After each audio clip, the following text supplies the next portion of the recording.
নমস্কার বন্ধুরা, ঘরোয়া রান্নাঘরে আপনাদের সকলকে স্বাগতম। আজকে আমি চলে এসেছি একদম নতুন ধরনের একটা রেসিপি আপনাদের সঙ্গে শেয়ার করবার জন্য।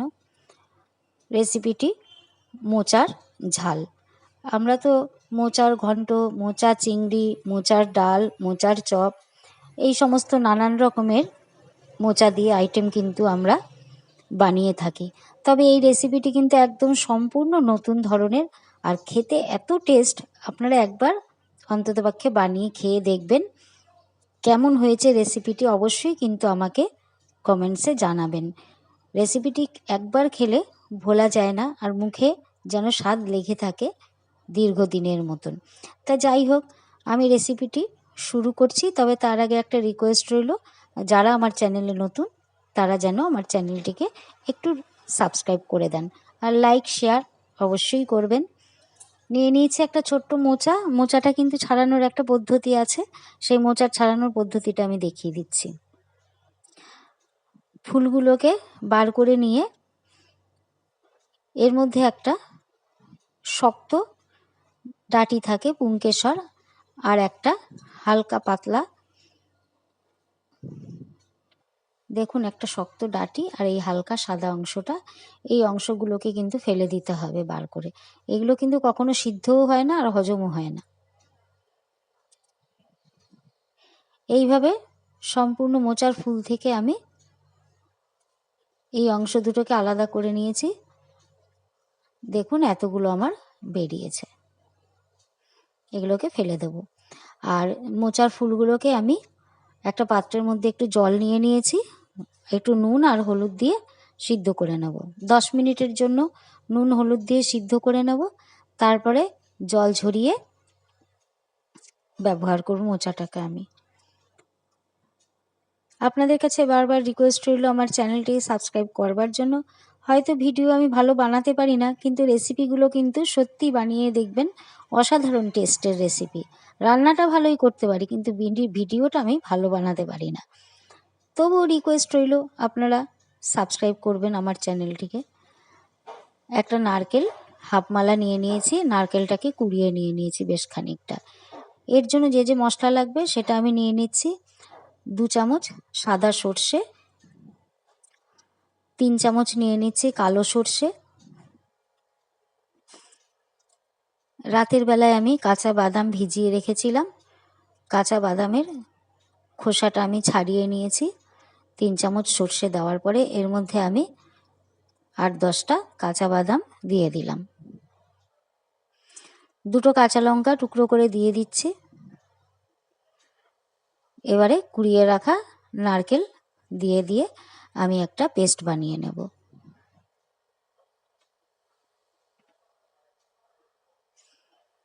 একটা প্লেটের মধ্যে মোচা যেটা আমি সিদ্ধ করে জল ঝরিয়ে রেখেছি সেটা নিয়ে নিচ্ছি, আর এর মধ্যে দিয়ে দিচ্ছি আমি সর্ষে, নারকেল, বাদাম বাটাটা দিয়ে দিচ্ছি, সামান্য একটু হলুদ, স্বাদ অনুযায়ী লবণ। লবণটা একটু এখানে কম দেবো, সিদ্ধ করার সময় একটু দিয়েছিলাম তাই। আর 2 চামচ চিনি দিতে হবে, চিনিটা একটু বেশি পরিমাণেই দিতে হবে। সমস্তগুলোকে খুব ভালো করে মোচার সঙ্গে মিশিয়ে দিচ্ছি মশলাগুলোকে। খুব ভালো করে মশলাগুলোকে কিন্তু মেশাতে হবে।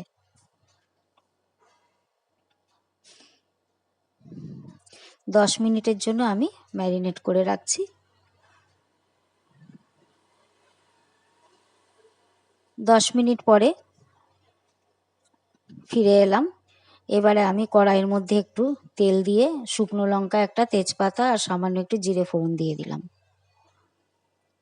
এবার ম্যারিনেট করা মোচাগুলোকে দিয়ে দিলাম।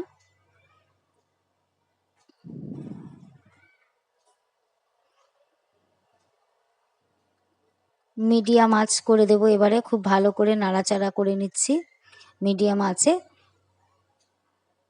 মিনিট 2 মতন একটু ঢাকা দিয়ে মোচাটাকে সিদ্ধ হতে দিতে হবে।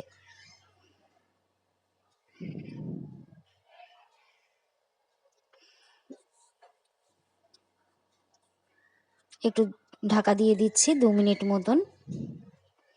2 মিনিট পরে আবার আমি এটাকে কন্টিনিউ মিডিয়াম আঁচে নাড়িয়ে যাব।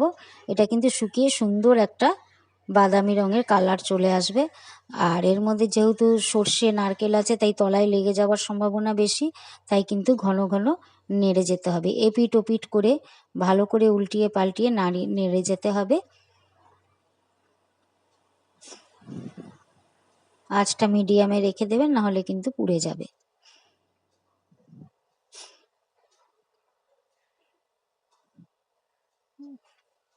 5-6 মিনিট এইভাবে ভাজার পরে এবার আমি এর মধ্যে একটু কাঁচা তেল অ্যাড করে দেব। কাঁচা তেল দিলে কিন্তু সর্ষে বাটা যে কোনো আইটেম খেতে খুবই ভালো লাগে। তাই একটু কাঁচা তেল দিয়ে আবার মিনিট 2-3 আমি খুব ভালো করে ভাজা ভাজা করে নিচ্ছি।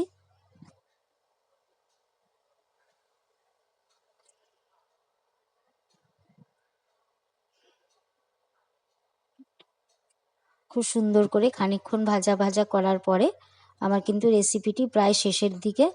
আপনাদের কাছে রিকোয়েস্ট রইল, আপনারা কিন্তু অবশ্যই এরকম করে বানাবেন এবং খেয়ে দেখবেন অপূর্ব কিন্তু স্বাদের রেসিপিটি। আর বন্ধু বান্ধব সকলের সঙ্গে আবার শেয়ার করবার রিকোয়েস্ট রইল। Thank you.